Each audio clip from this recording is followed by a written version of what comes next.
Kwa mama yako anaumwa? Anaumwa sasa hivi. Ameumwa kuanzia mwaka gani au kuanzia muda gani? Na mrefu amezaa watoto mapacha wale wanaumwa kwa ujauzito. Mama yako amezaa watoto mapacha? Kwa Basi, baada ya kuzaa watoto mapacha basi baada hiyo kidonda msumbua, mwanza fangasi kidogo, kuna kidogo, baada hiyo ameanza fangasi kidogo, kuna basi kidonda kaza kikubwa sana. Kwa kidonda kilianza kikaa kidogo, yani kuna fangasi ikaanza kama fangasi. Lakini sasa hivi kidonda kimekuwa ni kikubwa. Kikubwa, ashindwa kutembea. Kwa wewe hii kazi umeamua kuifanya kwa sababu mama yako anaumwa? Na wewe ndio unahudumia familia? Familia. Kwani nyinyi mpo watoto wangapi? Sisi tupo watano. Nyinyi mko watano? Wengine wako wapi? Wengine kama mimi, mdogo wangu anaitwa Shabana anakota makopo vivi. Na mdogo wako pia anakota makopo? Mwingine huko anaitwa Mudi, afanya biashara kwa watu chips, anaipa kila siku shilingi 5,000. Ndio. Ipo mwingi ana biashara chips kwa watu.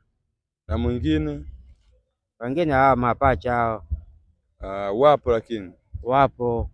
Na wenyewe wote ndio nyinyi ndio muangalie? Na kupitia kazi yako ya kuokota makopo ndio waangalie? Sasa machupa kama haya yote, ili gunia lote lililojaa hili, gunia kama hili unaweza ukauza kwa bei gani? Kilo 250. Kilo 250? Kama kilo 10 2,500. Na gunia kama hili inaweza katoa kilo ngapi? Kilo 10 2,500. Jumla 2,500. Kwa hiyo 2,500 ndio upambane umsaidie mama yako apate hela ya dawa, hela ya kula. Maana haitoshi. Haitoshi. Sasa ikitokea labda mtu anatamani akusaidie, wewe unatamani akusaidie nini? Anisaidie tu matibabu apone mamangu, tamshukuru. Akusaidie hela matibabu mama yako apone? Apone tu, tamshukuru. Kwa hiyo unahitaji mama yako apone tu? Apone. Sawa sawa. Hivi mara ya mwisho kununua nguo mpya unakumbuka ilikuwa ni lini? Nguo mpya? Nguo mpya hatujanunua. Mara ya mwisho kununua nguo mpya unakumbuka ni lini mara ya mwisho? Nguo mpya nashukuru Mungu, watu wanaingia. Nashukuru Mungu. Ya kununua nguo mpya wa chochote. Unajua kununua nguo mpya? Chochote. Lakini nashukuru Mungu, watu wanaingia. Uvae bana. Navaa. Hii kazi najua ina changamoto. Labda ni changamoto gani ambazo huwa unakutana nazo kwenye hii kazi ambazo huwezi kuzisahau? Hii kama ajira fani. Ongeza sauti. Hii ajira kama fani nakota, haya ajira kama Kikwete anafanya hivyo. Ajira natoa uchafu, napika kio ndani anasaga fani.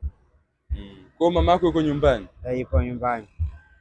Na kidonda chake kinaendeleaje mpaka sasa hivi? Hapa ni bado kidogo. Bado kidogo? Bado. Anashindwa kutembea, anashindwa kutembea.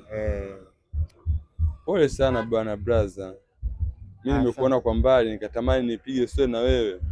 Na naamini kuna Watanzania wengi wenye uwezo wanaweza kaona wakajua namna gani wanaweza kugusa au namna gani wanaweza kukusaidia ili kuweza kuondokana na hiyo changamoto ya mama yako, kwa sababu umesema mama anaumwa, mama ana hali mbaya na wewe unapambana kwa ajili ya mama yako. Na tunasema mama ni uhai. Bila mama, yani sisi tusingekuwepo kwenye hii dunia.